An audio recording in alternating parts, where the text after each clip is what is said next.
Eggs, Benny, bagels and logs, Bellinis and Bloody Marys, keep it all coming.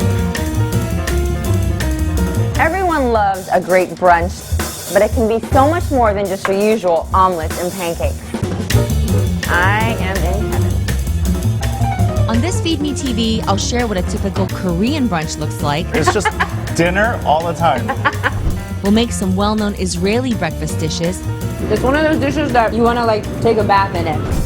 Plus, I'll try my hand at making South Indian dosas.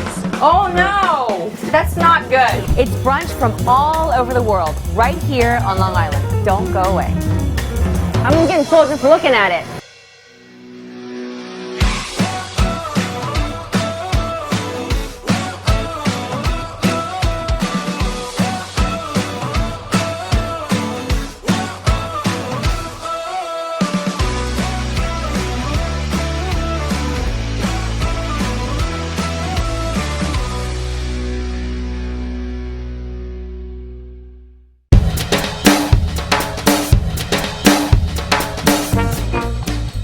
A luxurious buffet brunch like this is probably a special occasion affair, but make no mistake, brunch culture is here to stay. Today, brunch is a cultural phenomenon, and while we might love the idea of countless cocktails and a plethora of dishes to choose from, a brunch spread can look very different depending on where you're from. Here on Long Island, there's a whole world of brunch that you're probably not eating, but that's worth the exploration. We're starting with some familiar classics served at a cozy Amityville spot called Cornucopia's Noshery. It's an intimate place decorated with a kitschy, New Orleans goth hybrid aesthetic in mind. What do you think is sort of behind why we're all so obsessed with brunch? It's such a thing.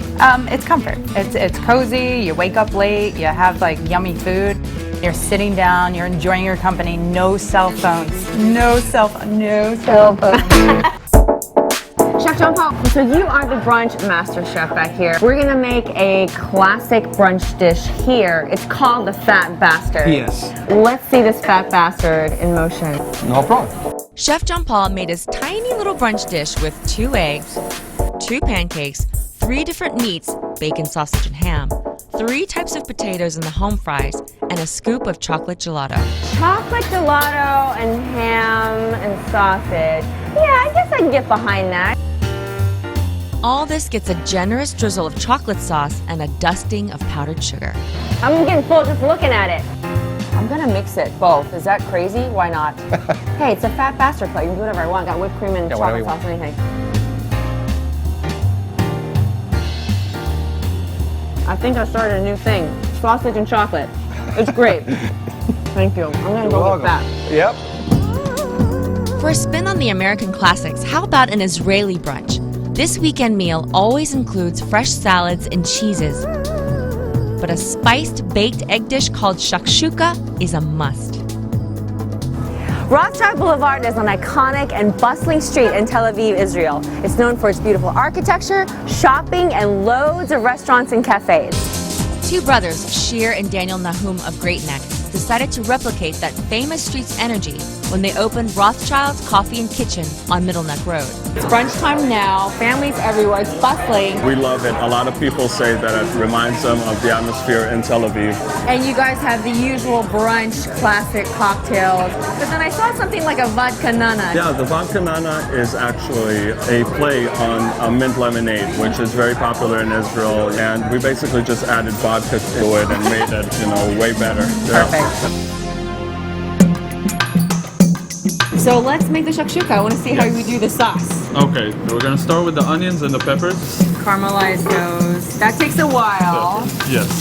After we have it sweated, Yep. we're going to add the tomatoes with the garlic. And then we start seasoning. Okay. Very deep flavors.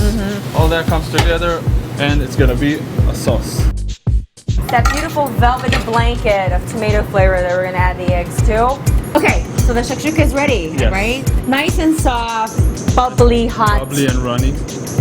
We're gonna finish the shakshuka with a little bit of feta and mixed herbs. Basically, it's cilantro, parsley, and scallions. So every shakshuka goes with a side of tahini. Here, chef. It's one of those dishes that you want to like take a bath in it. It's so delicious and velvety.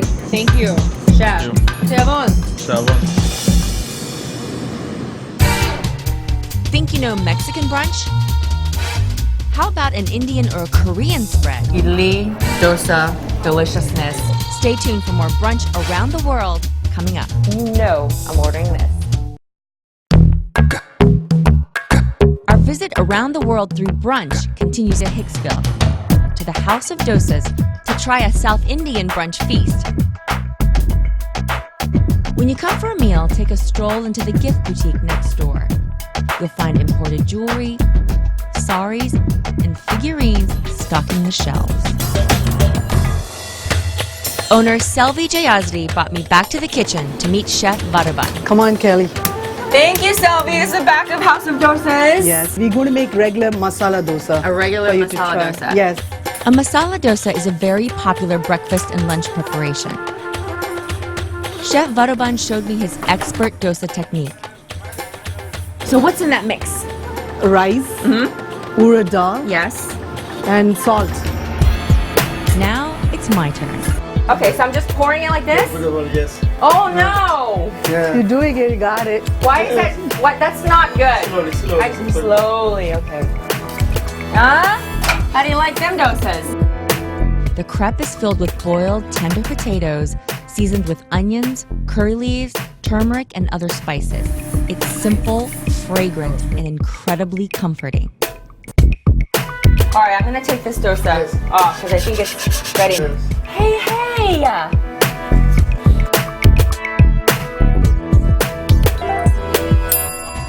So this is the idli. This is typical South Indian food from Chennai. What's great about the idli is so perfect for breakfast. It's light. It's a great base for whatever you want to have it with. We've got the sambar here, Sambar. which and is a very thin, ubiquitous stew that you see in most all presentations of Southern yeah, Indian it has cuisine. some dal ingredient too, like tur dal, all kind of vegetables. Maybe you could fold it. Dipping it in the sambar, the two different chilies, the mint Yes. coconut. Like that. Wonderful Southern Indian breakfast brunch. Thank you, Selvi, so much. Nice. Now let's head to Stony Brook for a meal that I know very well, a Korean brunch at a restaurant called Samba. This authentic Korean eatery opened in 2012 by chef John Shim, who brought over a dozen years of restaurant knowledge from Manhattan to his place here. 안녕하세요, Chef John. 안녕하세요. The term Korean brunch, what does that mean to you? I think in Korean culture, there's no really breakfast, brunch, or lunch or dinner. It's just dinner all the time. So depending on what sides and what kind of soup comes out, that determines what time of day it is. So these are more of the traditional kinds of things you would see. These sides, the panchan, they change every day. What sides are we looking at here? So this is kimchi, which is spicy pickled cabbage, and then we have some stewed potatoes, some sweet cucumbers, and then sautéed bean sprouts, some steamed broccoli. We're gonna go into the kitchen with you now and make some japchae. Yeah, it's I think one of the staple Korean side dishes for any occasion. This is short rib meat, some carrots, watercress, onions, some bell peppers, and some scallions. And this is a potato starch noodle. Yes.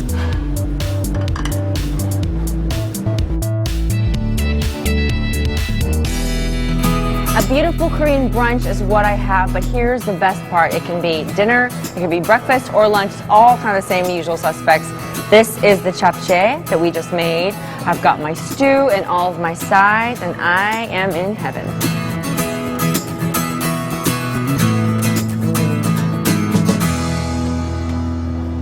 Finally, let's finish our tour of brunch around the world by heading south of the border to Mexico.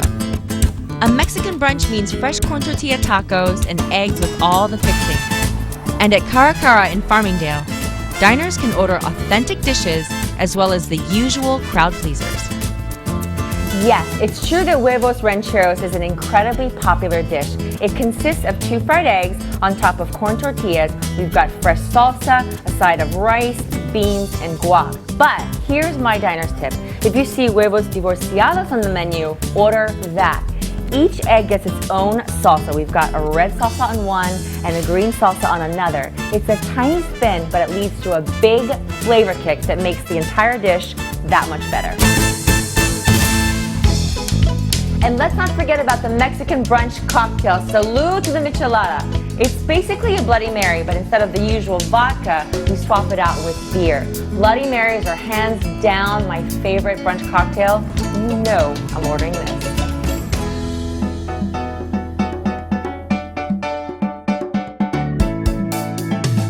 Ah, the magic that is brunch. Devouring breakfast and lunch dishes while enjoying cocktails, all with friends and family, what could be better? Long Island's distinct cultural makeup is what makes the region a surprising hotbed for diverse brunch options. Next time someone says, let's brunch, you'll know exactly where you want to go. Broke into show business in the 1990s. I'm from Long Island. You're from Long Island.